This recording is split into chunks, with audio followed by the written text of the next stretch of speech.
피곤하신 와중에 참석해 주셔서 정말 대단히 감사드리고요. 시작하도록 하겠습니다. 먼저 저금리 시대에 맞춰서 우리가 지금 투자에 대한 답을 좀 찾고자 하고 그 답에 대한 어떤 행동하는 방법이나 이런 걸 통해서 이제 그 투자에 대한 이야기를 좀 해보려고 합니다. 그래서 자, 우리는 왜 투자를 해야 하는가 이 질문을 먼저 던지고 시작해 보도록 하겠습니다. 자, 저 금리가 지금 저금리 시대로 굉장히 낮은 지금 저금리 시대에 맞춰서 금리가 도대체 얼마나 낮은지 그래서 미국하고 한번 비교해서 지금 보여드리도록 하겠습니다. 그동안 쭉 우리는 미국보다 항상 높은 금리를 유지해 왔다가 2008년 이제 중반서부터 역전 현상이 시작하더니 현재로서는 약 0.8%의 차이를 보이고 있습니다. 금리가 이미 역전된 만큼 금리가 여기서 중요한 이유는 좀 제가 이 뒤에서 설명을 드릴 텐데 금리가 우리 생활에 어떤 영향을 미치는지 제 7위 법칙을 통해서 알려드리도록 하겠습니다. 7위 법칙 알고 계십니까?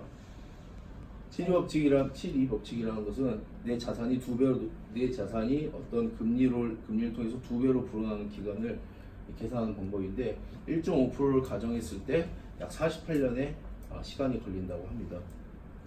48년이면 제가 현재 나이 36살인데 48년이면 제 나이 84세인데 그때쯤이면 굉장히 오랜 기간으로 느껴지실 것 같고 그리고 그때쯤이면 저도 뭐 치매가 걸려서 이미 금맥이 2배로 되는지도 모르는 상황일 때까지도 그것처럼 긴 기간이라고 저는 생각이 듭니다.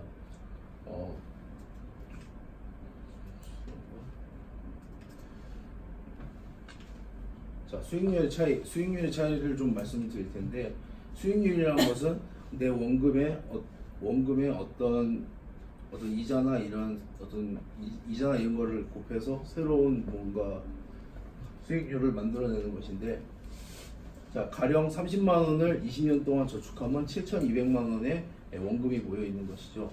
그런데 여기다 2% 이자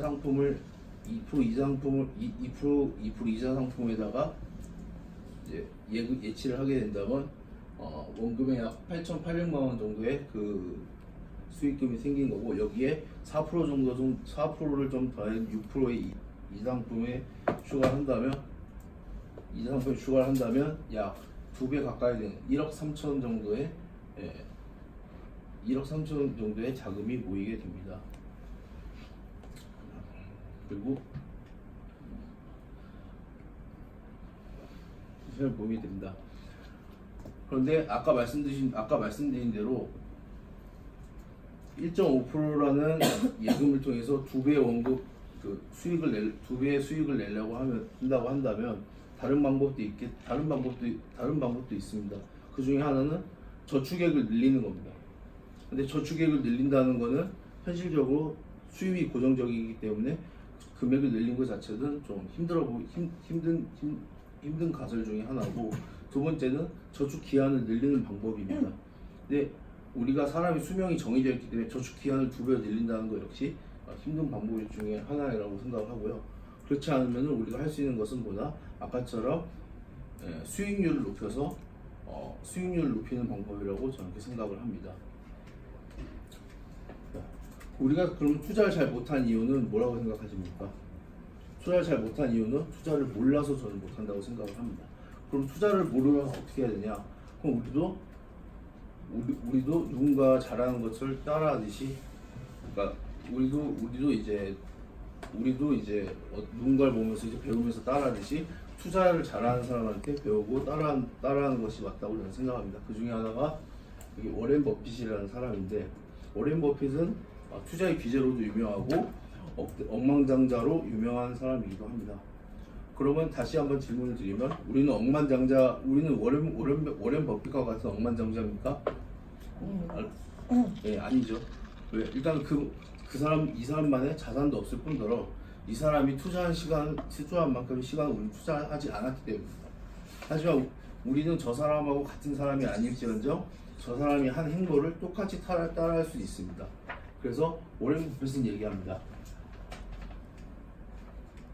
수익을 얻고 싶으면 투자를 해야 된다. 이거는 아까 말씀드린 수익성을 얘기하는 것이고요. 두 번째는 좋은 주식을 가지고 오래 보유하라. 이것은 장기 투자를 뜻하는 것입니다.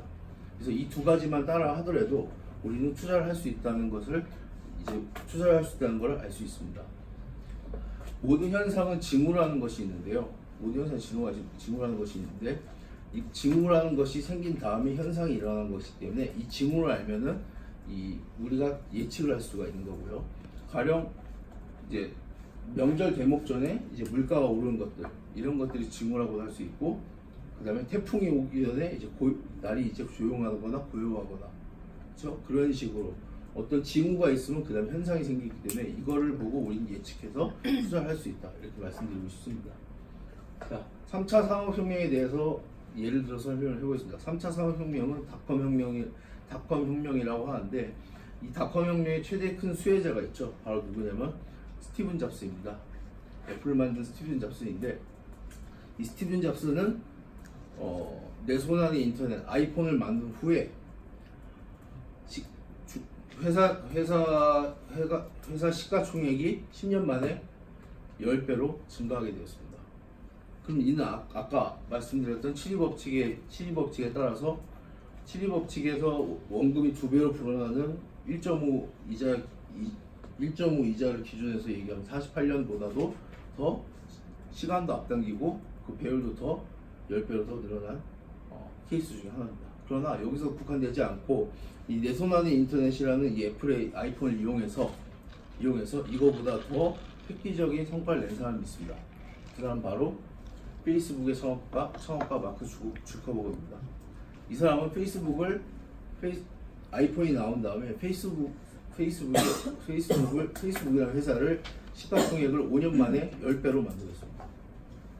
그래서 이것은 우리가 그 저금리 시대에 일반 저축보다도 이렇게 이런 회사에 투자를 해야지 좀 더 우리가 원하는 목적에 좀 더 빨리 달성할 수 있다, 그런 걸 보여준 예시 중에 하나고요. 그리고 전 세계 지수 중에 MSCI라는 지수가 있습니다. 이 지수는 선진시장, 신흥시장, 프론티어 시장, 이 세 파트로 이제 나누게 되는데요. 선진시장은 우리가 대표적으로 아는 이제 미국이 있고, 그다음에 신흥시장은 우리나라와 중국이 있습니다. 그리고 이 선진과 신흥시장보다 더 발전 가능성이 있는 프론티어 시장은 이제 말씀드리고자 하는 이제 베트남이라는 것인데요. 자, 먼저 이제 베트남을 말씀드리기 전에 이제 중국에 대해서 잠깐 이야기해보자 합니다. 그 이유는 베트남이 지금 중국의 행보를 똑같이 따라가고 있기 때문에 포스트 차이나라는 별명을 얻고 있고요. 중국이라는 나라를 좀 설명을 해보겠습니다.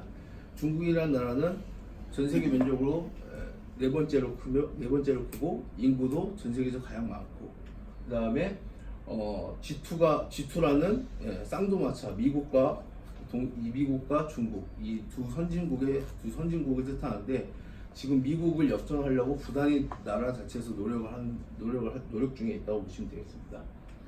자, 그럼 아까 제가 말씀드린 이 중국을 쫓아간 곳이 어디냐? 바로 베트남인데요.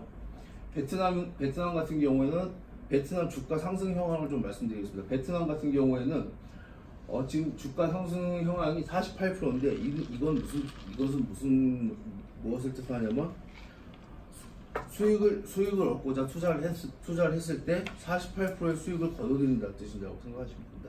이는 미국, 일본, 브라질, 중국보다 월등히 앞선 수치이기도 하고요. 그다음에 전문가들이 보기엔 2018년 투자 전망 국가를 뽑았을 때 우리나라를 제외한 해외에 있는 나라 중에서는 베트남을 으뜸으로 뽑았습니다. 자, 그리고 베트남 경제 성장률 추이입니다. 물론 등락폭이 옛날부터 있었지만은 지금 현재로부터 꾸준한 상승세로 이어져 있고, 지금 한국이 지금 1.75에서 2% 성장대에 비교했을 때 6.7%라는 지금 성장률을 기록하고 있습니다. 이는 우리나라보다 3배나 더 앞선 숫자이기도 합니다. 자, 포스트 차이나라는 이름을 가진 베트남. 전체 인구 1억 명 중에 노동 가능 생산 인구가 70%고, 그 안에서 30대 미만 인구가 전체 49%를 차지하고 있습니다. 그리고 이 종표를 보시면은 젊은 층이 전체 인구에서 굉장히 많이 차지하고 있기 때문에 가용 인력이 굉장히 많다라고 보시면 되고요. 그리고 저렴한 인건비로 인해서 투자 유치가 굉장히 활발히 빨리 이루어져 있고, 그다음에 글로벌 제조업 기반이 중국에서 베트남으로 이동 중이거나 이미 이동을 한 상태입니다. 대표적으로 이번에 제가 베트남을 갔을 때 느낀 것이 뭐냐면, 옛날 태국처럼 외국 자본이 이미 들어가고 있는 상태나 사회 기반 시설이 이제 해외 투자 형식으로 지금 이루어지는 현상을 보고 왔습니다. 그만큼 해외 투자가 활발히 이루어지고 있는 사실이죠. 성장률은 약 7%, 아까 말씀드린 6.7에서 7%를 기록하고 있고, 우리나라에서 약 3배 정도 차이가 난다고 보시면 되겠습니다. 그리고 하지만 지금까지 얘기한 거는 장점만을 얘기하는데요. 그렇다면 우리가 리스크도 알아야 합니다. 그래서 준비한 것이 베트남 호치민 이제 VN 지수라고 하는데, 이건 베트남 나라의 그 국가 종합 지수라고 생각하시면 됩니다. 그 중에서 여기 보시면 시가총액 1116억 달러가 있는데, 이는 하나 약 150조 원에 해당이 됩니다. 근데 우리가 지금 수중에 1억도 없는데 이제 150조라는 규모가 지금 어떻게 좀 잘 와닿지 않으시잖아요. 이래서 그렇게 해서 좀 준비를 해봤는데, 상위 10%에 있는 기업들의 이제 총 자산 가치입니다. 그 중에서 삼성전자가 총 자산 가치가 400조 원입니다. 한 기업의 자산 가치의 3분의 1밖에 안 되는 것이 지금 한 국가의 지금 종합주가 지수인데, 이는 무엇을 뜻하냐면, 돈의 유동이 굉장히 빨리 이루어질 수도 있고, 그리고 돈의 일부가 확 빠져버리면은 전체 주가에 큰 영향을 끼칠 수 있기 때문에 변동폭이 크다는 걸 알 수 있습니다. 그렇다면 리스크 헤지를 저희가, 그럼 아까 장점만 알고 이제 위험성을 아니까 이걸 피해야 되는 리스크 헤지를 해야 하는데, 이것을 어떻게 해야 하느냐? 바로 안정성으로 이제 저희가 방향을 전환을 해야 되는 거죠. 공격성이 있고 안정성이 있는데, 먼저 안정성 쪽으로 말씀드리겠습니다.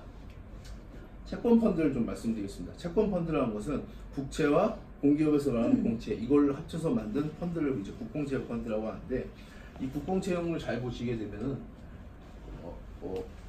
지난 4년간 우상향으로 쭉 하고 있고, 전체 수익률은 10%가 났습니다. 그럼 연한선 수익으로 2.5%가 수익이 났다는 건데요. 이는 우리나라 지금 현재 금리 1.75에서 2% 사이보다 훨씬 웃도는 그 수익률을 내고 있다는 거죠. 그리고 국가가 망하지 않는 이상, 공기업이 망하지 않는 이상 이것은 존재하기 때문에 굉장히 안정적으로 운영이 되고 있다, 이렇게 말씀드리고 싶습니다. 그리고 또 하나는 다우산업입니다. 다우산업이라고 하는 미국의 대표적인 것이 나스닥과 다우존스 이 두 가지가 있는데, 이 다우산업 같은 경우에는 미국 주식시장에서 가장 우량주를 가지고 있는 30개 기업을 선점해서 그 표본을 만들어서 그 지수를 나타내는 겁니다. 그래서 미국 경기 지표를 측정할 때 이제 많이 쓰인다고 하는 건데요. 이쪽 보시면은 이건 직전 3개월의 그 그래프입니다. 아무래도 기업이다 보니까 등락폭이 웬만해서 좀 이렇게 한눈에 들어오겠죠. 하지만 이거를 10년 차트로 해서 좀 넓게 본다고 하면은 우상향으로 완만한 곡선으로 쭉 상승세로 이어진다고 보실 수 있습니다. 이는 워렌 버핏이 말한 장기 투자를 뜻하기도 합니다. 자, 저금리 시대에 모른다고 이제 투자를 피하시기만 하실 겁니까? 라는 질문을 던지면은, 이제는 워렌 버핏처럼 그의 행보를 똑같이 따라하기만 한다고 하더라도 누구나 우리 주식에 투자를 할 수 있다고 저는 말씀드릴 수가 있습니다. 이상입니다. 감사합니다.